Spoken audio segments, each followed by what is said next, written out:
Assalamualaikum warahmatullahi wabarakatuh.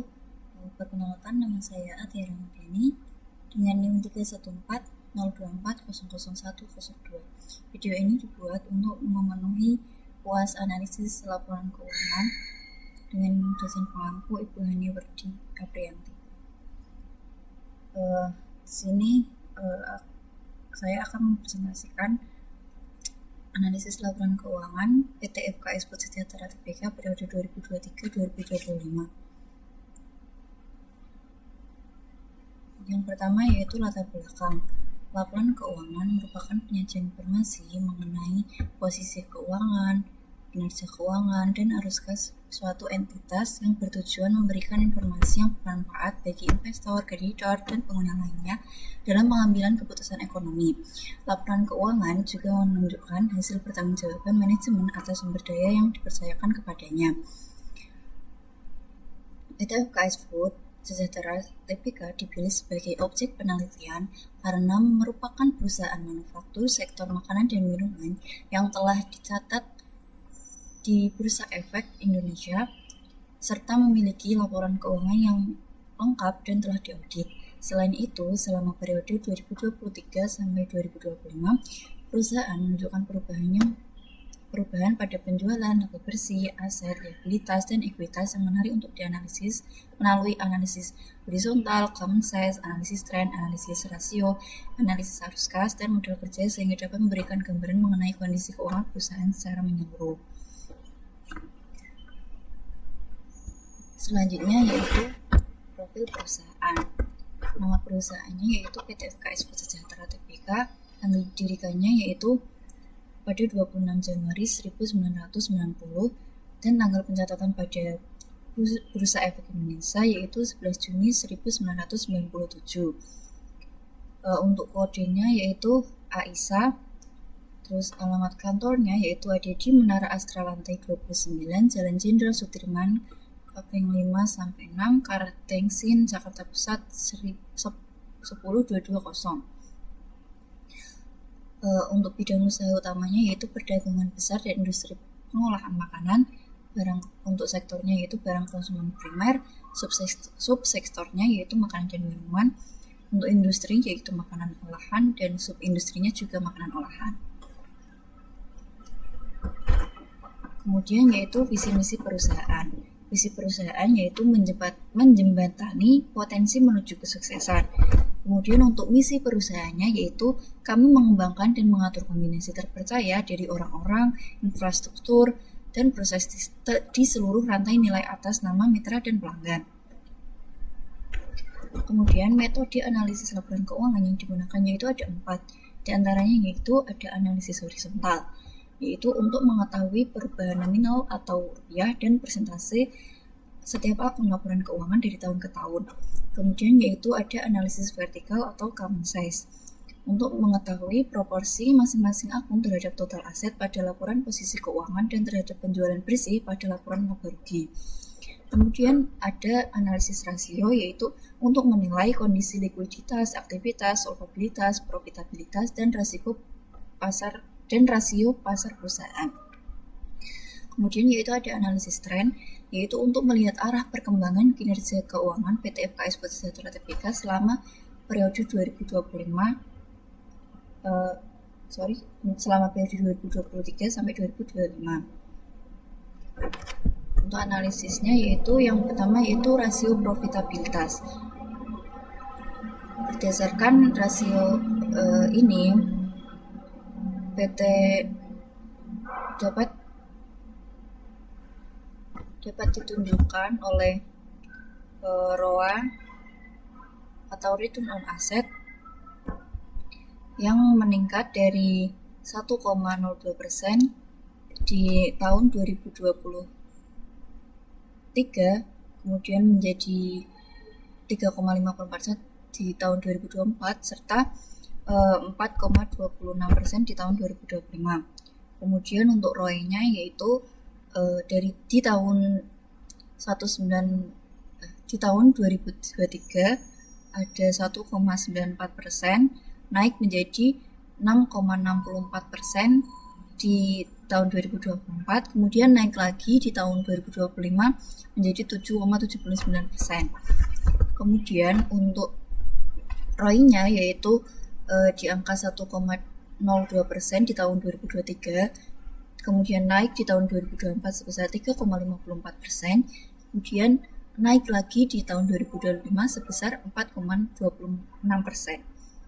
Kemudian untuk NPM di tahun 2023 ada di 4,55%, kemudian turun 3,62%, kemudian naik lagi menjadi 4,55% di tahun 2025.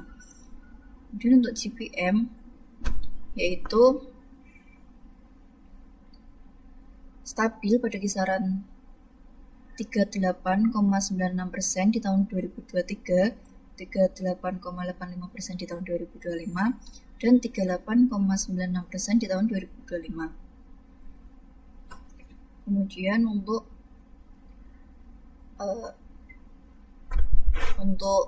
rate of return of total asset yaitu di angka 4,49% menjadi 6,99%, naik di tahun 2024, kemudian menurun di tahun 2025 yaitu sebesar 6,72%. Selanjutnya yaitu rasio likuiditas.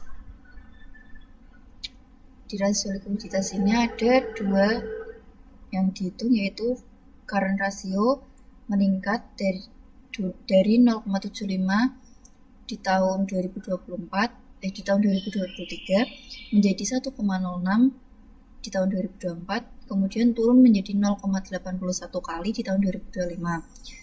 Sementara untuk yang kedua yaitu quick ratio atau rasio cepat, itu naik dari 0,61 kali di tahun 2023 menjadi 0,90 kali di tahun 2024, lalu turun menjadi 0,65 kali di tahun 2025.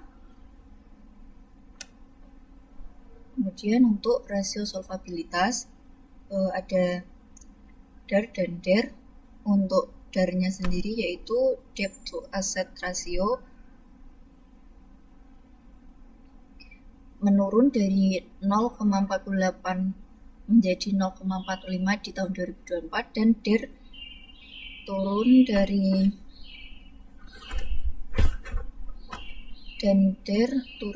0,91 di tahun 2023 menjadi 0,88 di tahun 2024, kemudian turun lagi di tahun 2025 sebesar 0,83.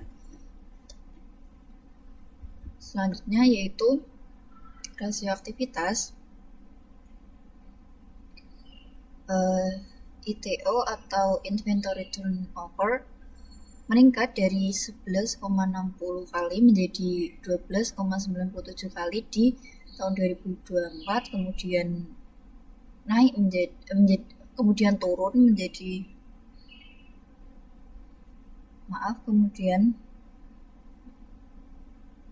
turun menjadi 9,61 kali tahun 2025.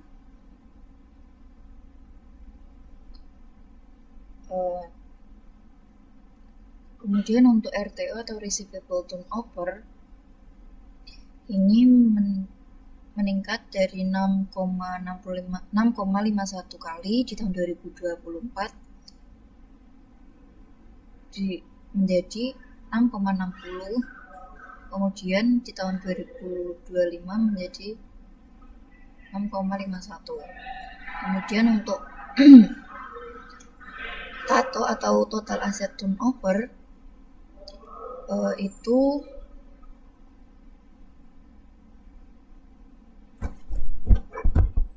naik di tahun 2023 sebesar 0,93, kemudian naik di tahun 2024 1,01, kemudian turun lagi ke tahun 2025 yaitu sebesar 0,97. Kemudian next ke rasio pasar, yaitu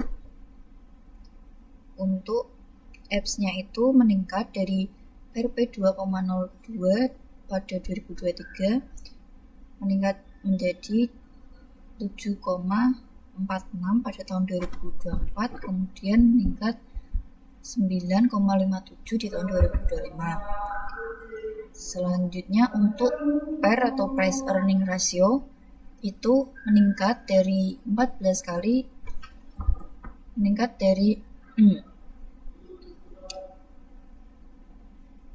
2023 sebesar 71,29, kemudian naik di